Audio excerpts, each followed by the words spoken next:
For many fans of Lil Jeff, his big brother J Boogie is perhaps best known for being the profile picture on Lil Jeff's Instagram account. However, J Boogie is almost 5 years older than Jeff and has had a long history by himself in the streets of Chicago, his name being familiar to many of those drill fans who have followed the scene since its inception. Both Boogie and Jeff seemingly spent their early years in the far south side of Chicago in the Burnside neighborhood, more specifically in a hood called Flipside, which reps the 93rd Street, with Jeff attending the CICS elementary school close by on the 95th Street. Boogie, who was at the time also going by the name Young Khalifa, would be close with one of the most loved members of Flipside called Tay, who would unfortunately be killed in August 2014, with Flipside starting to call their hood Tay Block in his honor. However, it seems that before Tay's death, Boogie would seemingly either move more up north, or at least begin to spend more time around the Woodlawn neighborhood, not far from Drill City's hood, with guys from a set called Chris World. Chris World is named after a 14-year-old boy called Christopher Travis, also known as Lil Chris, who was killed all the way back in 2010 by a man named Cordell Glover, known as Wheezy or Wee Wee, allegedly from the EBT set. Lil Chris was seemingly part of TYMB and can be seen in old pictures with them, and Chris World would then begin as a faction within TYMB, or YMB, meaning Young Money Boys, as the set was known before they would eventually change their name in honor of a dead member called Ty, real name Edric Walker, who was killed a year earlier in 2009 during a particularly violent night where 4 people died in 3 shootings. But while TYMB was primarily repping the 65th Street, Chris World would begin to rep the 66th Street, which Chris had seemingly frequented, even though he would in fact live near the 64th Street. Around this time, TYMB, the newly founded Chris World, and Wick City, that would later become known as O Block, were all seemingly pretty close with each other, with their main ops being sets like STL EBT. However, this would allegedly change when Obama from TYMB was killed in March 2012, with many now seemingly thinking that his killer was a man called Kenny Mack, not to be confused with the Kenny Mack from the FBG Duck murder case, or several other Kenny Macks from different sets all over Chicago. This Kenny Mack was part of Chris World, and by all accounts, one of the central members in that faction. According to some Chiracologists, Obama's death was the result of a dice game gone bad, which would make sense, given that even though witnesses would seemingly describe the killer simply walking up to Obama, he was in fact found dead in a hallway. Others have claimed that the beef between TYMB and Chris World actually goes back way before Obama's murder, with some drill fans claiming that one of TYMB's top rappers, Money Man, was in fact already dissing Chris World in a song together with Obama back in May 2011, with it being suggested that this dissing then led to Obama's death. However, in fact, Money Man appears to be shouting out Chris World just like he shouts out several other people before them, including E-Day from 600 and Boss Sean from Wick City, that would later become known as O Block, meaning that around this time, the two sets were seemingly still on good terms. But what does seem clear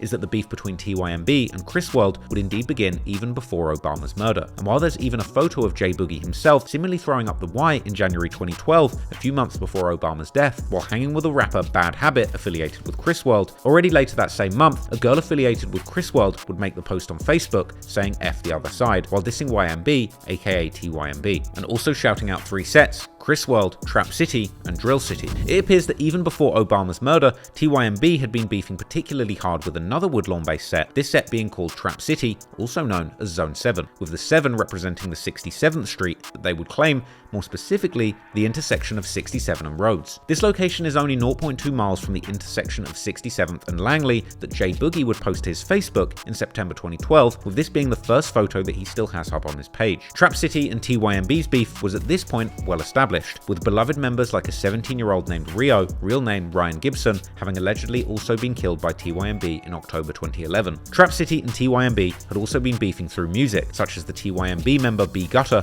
releasing a diss song towards Trap City called Gangbang 067K Diss in January 2012, a song where he dissed numerous members and ended the song with an outro, sending a clear message to both Trap City and Drill City, as well as shouting out TYMB's allies at the time, Wick City, aka O Block, Lamron, 600, and Mac Creek, which at the time was a faction that was part of Dro City. It seems that as early as late 2011, Chris World had been getting increasingly close with Trap City, in the process cementing their beef with TYMB. Therefore, when Obama was eventually killed in March 2012, Trap City and Chris World would immediately become one of their targets for revenge. Regardless of who may have been behind the murder, J Boogie and other Chris World members were now in an active war with TYMB, together with Trap City and also Drill City, or 06679 as they would call themselves collectively based on their respective streets on the 66th, 67th, and 79th Streets. TYMB's revenge for the murder of Obama would allegedly come in August 2012 when Trap City member Scooter, real name Johnny Howell, was gunned down in Trap City's hood. Needless to say that going into 2013, the war between TYMB and the 06679 was getting increasingly heated, with TYMB members even making custom shirts where they would exclusively diss these three sets. TYMB would also diss them heavily on the music side, with Money Man releasing a music video in April 2013 with none other than Prince Dre from O-Block, where Prince Dre would shout out Lil Chris while paying tribute to what he called Chris Way, before Money Man would go in dropping a very disrespectful verse dissing Drill City, including their rapper Fat Smack, as well as rapper Tank Montana,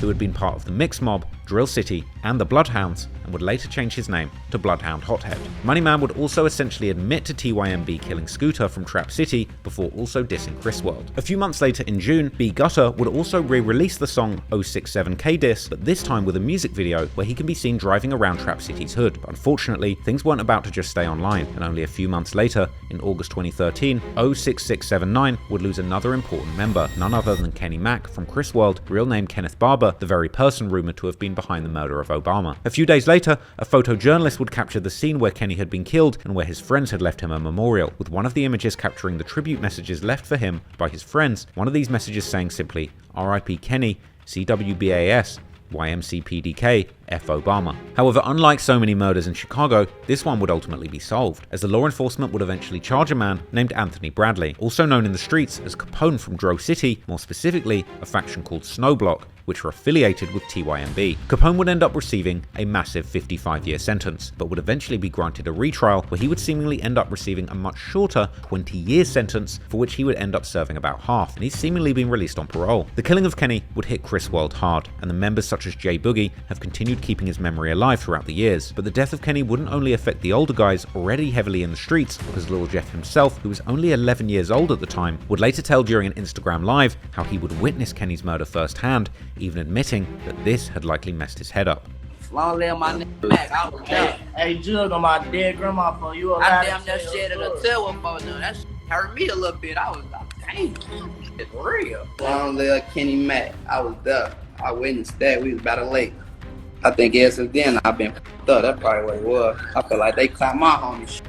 Perhaps this was truly the first of many life-altering experiences that would affect a young Lil Jeff, that would ultimately eventually push him towards the life of violence that would end up costing him his life. But 2013 would also mark a moment when the Chris World members, including J Boogie, would end up getting heavily involved in the drill music scene, likely influencing Jeff to do the very same thing, as well as seemingly starting a new clique, a clique that Jeff would also eventually end up joining years later. That clique would of course be the Bloodhounds.